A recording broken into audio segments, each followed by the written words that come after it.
Berlanjut, dua kabar yang cukup gacor. Nah, kali ini yang pertama datang dari Rusia Indonesia, di mana baru-baru ini TNI Angkatan Laut kembali mengirim kapal perang dan ratusan personelnya menuju Vladivostok, Rusia. Nah lo, lantas kapal perang apakah itu yang dikirim? Apa yang bakal mereka lakukan di Rusia?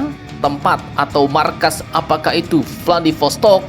Di mana daerahnya? Setelah ini kita kupas. Kemudian kabar kedua nanti datang dari tetangga kita yang akhirnya terkonfirmasi nih bos, bakal memboyong 5 kapal perang dari negaranya Naruto, Jepang. Nah, lantas bagaimanakah rencananya? Dan bagaimana dengan kita Indonesia? Kira-kira dapat berapa unitkah kita? Kalau tetangga dapat 5, penasaran beritanya?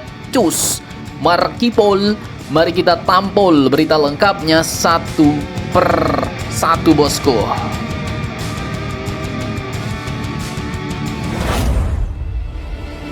Oke, jadi admin kutip dari banyak sumber berita berikut. Baru-baru ini tepatnya 7 Juli 2026 dari Markas Komando Armada 2 Surabaya, Jawa Timur, Panglima Koarmada 2 Laksamana Muda TNI Igusti Putu Alit Jaya secara resmi bos melepas keberangkatan Satgas Oruda 2026. Tak main-main, armada yang dikirim pun bukan armada sembarangan, melainkan kapal KRI Igusti Ngurah Rai 332, kapal frigat andalan TNI Angkatan Laut yang dikenal memiliki kemampuan peperangan anti kapal, anti udara, hingga anti kapal selam. Nah, dalam kapal tersebut bukan cuma awak kapal yang ikut berlayar bos, tapi total ada 145 personel gabungan yang diberangkatkan. Komposisinya pun lengkap, mulai dari prajurit KRI, pasukan elit komando pasukan Katak atau Kopaska, kemudian tim penyelam, kru helikopter, dokter, safety officer, hingga personel penerangan. Jadi lengkap, satu paket combo nih. Tak main-main, Satgas Oruda 2026 ini pun dijadwalkan akan menjalani pelayaran dan rangkaian latihan selama 42 hari, mulai 7 Juli hingga 18 Agustus 2026. Dengan tujuan utamanya adalah wilayah Vladivostok, di mana ini adalah markasnya Armada Pasifik Rusia bos. Ini dia wilayahnya. Namun menariknya, misi ini bukan sekedar latihan menembak atau adu manuver kapal doang bos. Pangko Armada 2 bahkan menegaskan bahwa seluruh personel juga membawa misi diplomasi sebagai duta bangsa Indonesia. Mereka diminta menjaga nama baik Indonesia, sekaligus menyerap sebanyak mungkin pengalaman dari Angkatan Laut Raski-Raski Rusia. Sang player atau praktisi langsung dari medan perang modern bos. Serap ilmunya ya kan? Nah, lantas pertanyaannya, latihan perang apa saja nih yang bakal digeber antara Indonesia dan Rusia?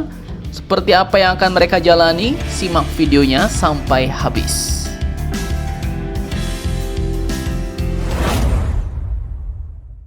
Nah, jadi kalau mendengar latihan perang, mungkin yang kalian bayangkan adalah kapal-kapal yang saling tembak rudal atau pesawat tempur berterbangan ya kan? Namun kali ini Oruda 2026 ini agak beda bos. Materi yang dibawa justru jauh lebih relevan dengan peperangan zaman now. Salah satu fokus utamanya adalah menghadapi ancaman Unmanned Surface Vehicle atau USV. Ini drone laut permukaan tanpa awak bos, yang memang di zaman ini makin banyak digunakan dalam konflik di berbagai belahan dunia. Jadi setelah melatihan di Vladivostok nanti, prajurit TNI Angkatan Laut dan Russian Navy pun akan mempraktikkan berbagai skenario operasi perang laut modern. Mulai dari Maritime Interdiction Operation atau MIO, ini adalah penyergapan atau penyekatan kapal di laut. Kemudian latihan Search and Rescue atau SAR, Medical Evacuation atau Medevac, hingga prosedur mendeteksi, melacak, mengidentifikasi dan menghadapi serangan drone-drone laut yang mampu bergerak cepat, membawa bahan peledak ataupun sedang menjalankan misi pengintaian. Nah loh, ini baru mantap nih. Dapat ilmunya dari praktisi langsung, player langsung, medan perang modern di lapangan. Kemudian tak cuma itu, kedua angkatan laut juga akan melaksanakan Subject Matter Expert Exchange. Ini adalah forum pertukaran pengalaman antara para perwira dan teknisi bos. Mereka akan membahas taktik operasi laut, interoperabilitas, teknologi persenjataan, hingga prosedur tempur modern agar kedua armada mampu bekerja sama secara efektif apabila menghadapi operasi multinasional di masa depan. Nah, jadi yang admin tangkap Oruda 2026 ini bukan sekedar kapal Indonesia jalan-jalan ke Rusia.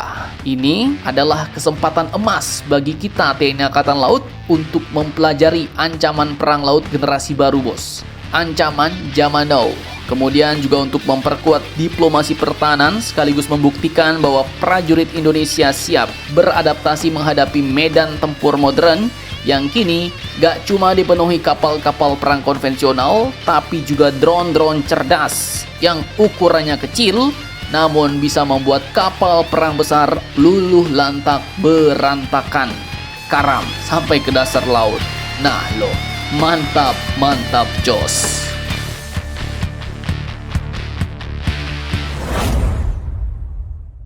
Nah, lanjut sekarang kita bahas kapal perang Jepang untuk tetangga kita nih. Jadi setelah berbulan-bulan jadi bahan spekulasi, akhirnya pada 7 Juli 2026 kemarin, Menhan Filipina Gilberto Teodoro Jr. mengkonfirmasi bahwa Manila telah mencapai kesepakatan dengan Jepun untuk menerima 5 kapal perang kelas Abukuma milik Japan Maritime Self-Defense Force atau JMSDF. Bah, apakah itu kapal destroyer?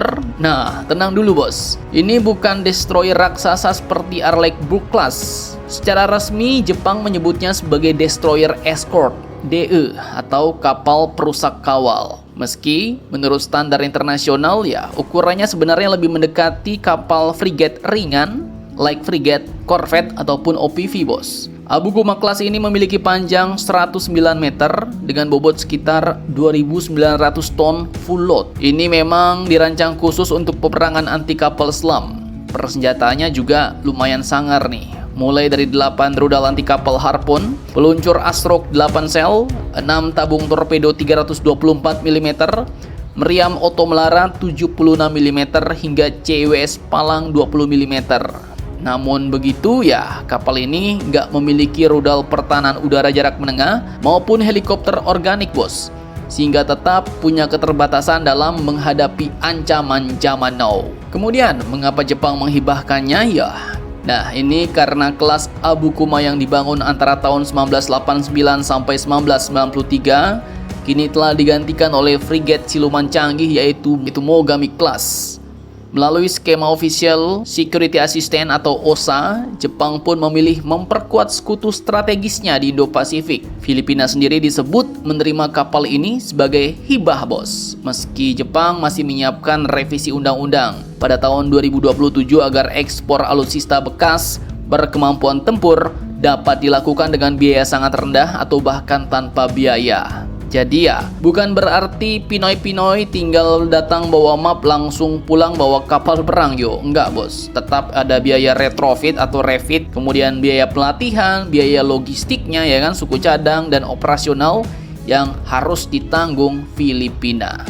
Lalu bagaimana dengan kita Indonesia Min? Nah ini nih, jika revisi aturan Jepang benar-benar disahkan, maka peluang Indonesia memperoleh kapal Asagiri class pastinya bakal semakin terbuka lebar. Jumlahnya memang belum pernah diumumkan secara resmi tapi mengingat JMSDF memiliki 8 unit Asagiri class yang masih aktif mungkin kalau Filipina 5, mungkin Indonesia berpotensi dapat 4 atau 8 unit kapal Asagiri class. Ini di atas Abukuma nih. Tergantung kondisi kapal, kebutuhan TNI Angkatan Laut serta hasil negosiasi kedua negara. Nah, kalau menurut kalian berapa biji ini bos yang bakal didapatkan Indonesia? Silakan kalian tekocor bacor di kolom komentar.